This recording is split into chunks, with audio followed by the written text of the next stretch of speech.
सीधा सवाल में मैं बात करूंगा आपकी जमा जोखों की, आपकी बचत की, आपके बुढ़ापे के सहारे की, परिवार के संबल की। भाई आप पैसा कमाते हैं, कुछ बचाएंगे फॉर दैट रेनी डे, बुरे वक्त के लिए, या जरूरत होती है पढ़ाई लिखाई, बच्चा कॉलेज में जाएगा, यूनिवर्सिटी में जाएगा, बिटिया का ब्याह करना है, माँ बाप बुजुर्ग हो गए, उनकी दवाई के लिए, उनके इलाज के लिए पैसे तो चाहिए। वो घर में तो कोई नहीं रखता, वो रखे जाते हैं बैंक में, वही महफूज रहेंगे। अब ये बैंक ही डूब जाए फिर क्या? ये तो सिस्टम, जो व्यवस्था है, उसके इकबाल पर, उसके भरोसे पर ही सबसे बड़ी चोट, सबसे बड़ा सवाल हो जाता है। और ऐसा हुआ है। महाराष्ट्र में एक न्यू इंडिया कोऑपरेटिव बैंक है, 2436 करोड़ 37 लाख कुल रकम जमा है वहां पर। आपके मेरे जैसे मध्यम वर्ग और निम्न वर्ग गरीब लोगों के मेहनत की कमाई। आरबीआई ने फरमान जारी किया, जी बहुत अनियमितताएं हो रही हैं, बहुत गड़बड़ झाला है, बहुत घाटा हो रहा है, ताला लगा दो बैंक पर, ना पैसा निकाल सकते, ना पैसा जमा कर सकते 6 महीने तक। किसी के घर में शादी ब्याह हो, किसी को जरूरत हो, सारी अपनी ताउम्र की कमाई बैंक में डली हो, कुछ नहीं, 6 महीने में फैसला होगा कि ये बैंक चलाने लायक भी है या नहीं। बंद हो गया तो खेल ही खत्म, 5 लाख रुपया लो और अपने घर जाओ, वरना तोड़ तोड़ कर पैसे मिलेंगे। लाखों लोग हैं प्रभावित, कहीं पर कोई चर्चा नहीं। खबरें चला दी कुछ चैनलों ने, दिन में, शाम को कोई चर्चा नहीं। 50 करोड़ लोगों ने कुंभ में डुबकी लगा ली है, बड़ी खबर है। क्या क्या हमारे रिश्ते हो गए अमेरिका से, दोस्ती यारी की बातें हो रही हैं, और आम आदमी की परेशानियों पर क्या चर्चा नहीं होनी चाहिए? आपकी राय क्या है, आपके सुझाव क्या हैं, और आपके सवाल क्या हैं? क्योंकि आपके सवाल अब सीधा सवाल के अहम हिस्सा हैं। तो सवाल भेजिए। बैंक डूब गया है क्या? उसकी कार्रवाई रोक दी है तत्काल प्रभाव से। आज 14 तारीख है, 13 फरवरी से इंडियन कोऑपरेटिव बैंक है एक, महाराष्ट्र में, मुंबई में, 2436 करोड़ 37 लाख की वहां कुल रकम जमा है आम आदमी की। यह बैंक बना कैसे, अस्तित्व में कैसे आया, इसकी भी एक दिलचस्प और बड़ी रोचक कहानी है। 1968 में जॉर्ज फर्नांडिस बहुत ही fire brand trade union leader हुआ करते थे उस वक्त, बाद में तो देश के रक्षा मंत्री भी बने। वो टैक्सी यूनियन के अगवा थे। अब एक टैक्सी चलाने वाले को बैंक ने लोन देने से इंकार कर दिया। वो जमाना ऐसा ही था, आज भी ऐसा ही है। 100 करोड़ रुपए डकार जाएंगे, बड़े बड़े उद्योगपति उनको दोबारा से 200 करोड़ देने के लिए बिल्कुल साष्टांग करते दिखाई देते हैं बैंक, सरकारी भी प्राइवेट भी। आम आदमी को चक्कर कटा कटा के, साइन करा करा के थका देते हैं, एहसान ऊपर से लाद देते हैं। ब्याज तो लेंगे ही कि पता नहीं कितना बड़ा एहसान आपको कर दिया कि आपको लोन दे दिया है। खैर, लोन नहीं मिला उस टैक्सी ड्राइवर को, तो जॉर्ज फर्नांडिस ने सबसे 10-10 रुपए इकट्ठे किए, एक बैंक ही खड़ा कर दिया। लेबर बैंक था उसका नाम। 1977 में फिर उसका नाम द इंडियन कोऑपरेटिव बैंक हुआ, शेड्यूल्ड बैंक बन गया 90 के दशक में। अब इसमें घोर अनियमितताएं हैं जी, घाटा हो रहा है। यकायक अपनी कुंभकर्णीय निद्रा से उठा आरबीआई, सेंट्रल बैंक है, सब पर नजर रखना बैंक की जिम्मेदारी है। और इसीलिए पूरी जिम्मेदारी से मैं यह शब्द इस्तेमाल कर रहा हूं कि कुंभकर्णीय निद्रा। भाई किताबें हैं, आप देखते रहिए ना, उसको फॉलो कीजिए। ये ऐसी नौबत क्यों आई और क्यों आने दिए आपने?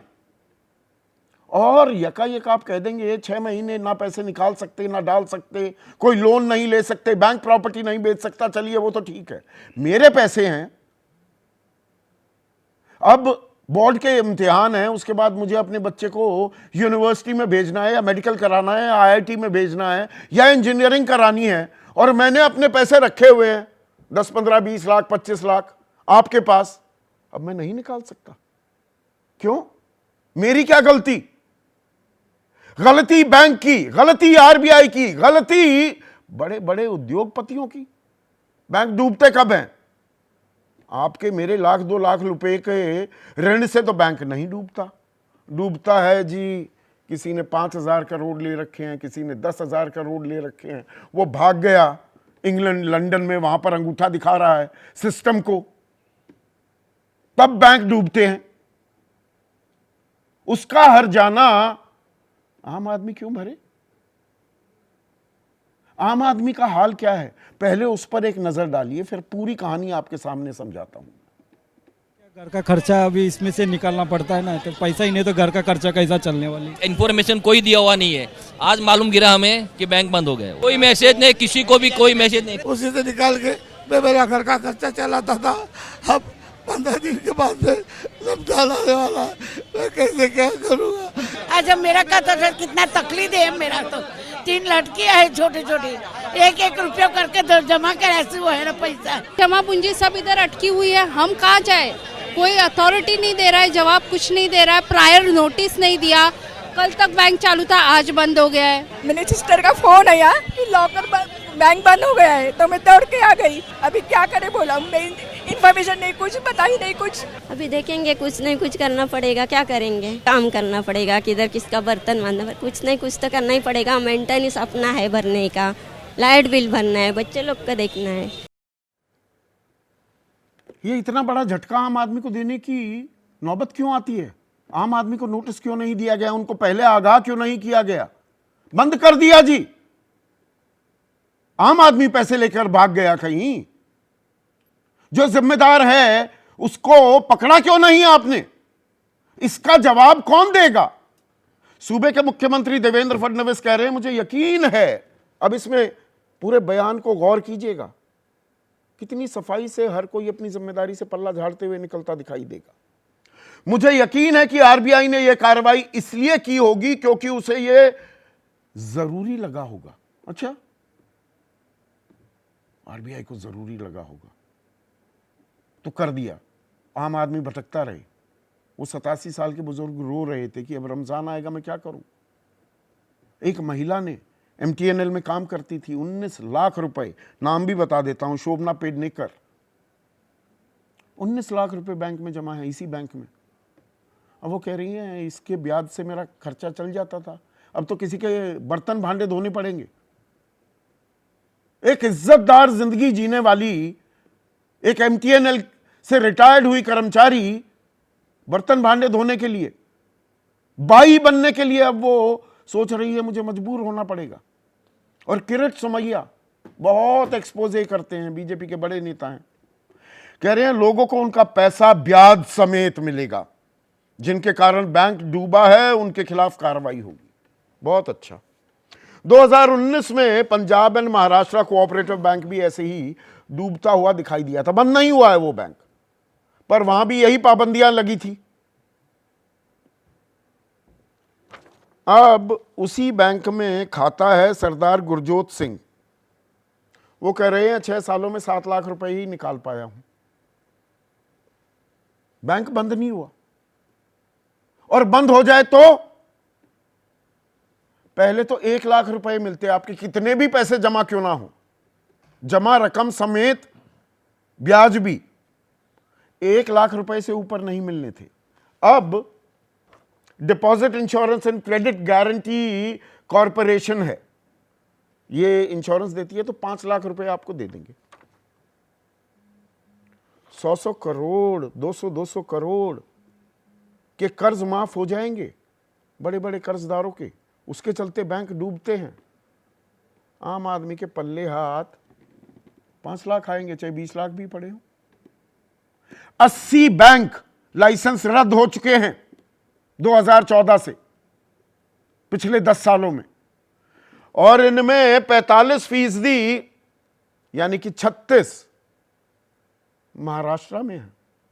ये महाराष्ट्र में ही बैंक बंद क्यों होते हैं? क्या गड़बड़ झाला है भाई? और ये कोऑपरेटिव बैंक में ही ऐसा क्यों होता है? नोटबंदी भी हुई थी इस देश में 8 नवंबर 2016 को, और 10 नवंबर से 15 नवंबर के बीच कोऑपरेटिव बैंक्स में 17 राज्यों में 9,000 करोड़ रुपए जमा कराए गए थे। इन पर कब्जा भी बड़े बड़े राजनेताओं का होता है। रोता बिलखता आम आदमी है, कोई सीधा सीधा जवाब तक नहीं मिलता है। स्वायत्त संस्था है आरबीआई, सेंट्रल बैंक है, लेकिन मातहत तो वित्त मंत्री, वित्त मंत्रालय के करता है वो काम। वित्त मंत्रालय से कोई बयान नहीं, आरबीआई से कोई बयान नहीं। आम आदमी वहां पर खड़ा हुआ बिलखता हुआ घूम रहा है, सर खुजलाता घूम रहा है। टेंशन हो रखी है लोगों को, पर किसी को कोई लेना देना नहीं। ऐसे में आज का सीधा सवाल, गलती बैंक करे, हर्जाना आम आदमी भरे, और अमीर का कर्ज माफ, गरीब की बचत साफ।